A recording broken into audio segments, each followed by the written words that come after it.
अस्सलाम वालेकुम, मेरा नाम है फ़िज़ा अब्दुल मन्नान। उम्मीद करती हूँ आप सब लोग खैरियत से होंगे।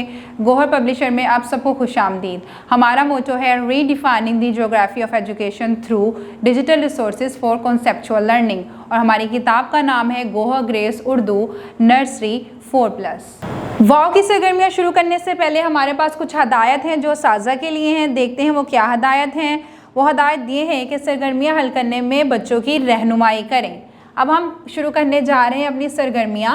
सरगर्मी नंबर 1 में हमारे पास मौजूद है वाव पर पेंसिल फेरें और ख़ुद लिखें।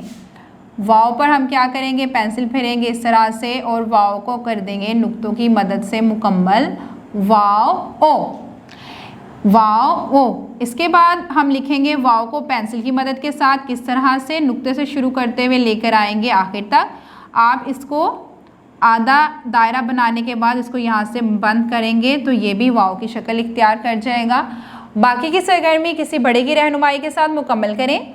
सरगर्मी नंबर 2 में हमारे पास मौजूद है तस्वीर के नाम का पहला और आखिरी हर्फ लिखें, जैसा कि वैगन, पहला लफ्ज़ वाव और आखिरी लफ्ज़ नून। यहाँ पे हमारे पास मौजूद है वास्किट। वास्किट का पहला लफ्ज़ आएगा वाव और आखिरी लफ्ज़ आएगा टे, वास्किट। यहाँ पे हमारे पास मौजूद है वर्ड।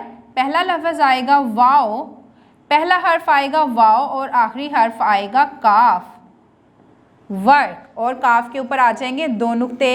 आखिर में हमारे पास मौजूद है तस्वीर का नाम पढ़ें और लिखें। ये है वैगन, वर्क। हमें क्या करना है, पढ़ने के बाद लिखना है वाव, ये गाफ नून गन, वैगन। और इसके बाद हमारे पास मौजूद है वर्क, वाव रे काफ, वर्क। उम्मीद करती हूँ कि आपको सफ़ा नंबर 81 पे वाव की सरगर्मियाँ समझ में आ गई होंगी। किसी बड़े की रहनुमाई के साथ इसको दोहराते रहें ताकि रवानी बनी रहे। अगली वीडियो तक के लिए अल्लाह हाफ़िज़।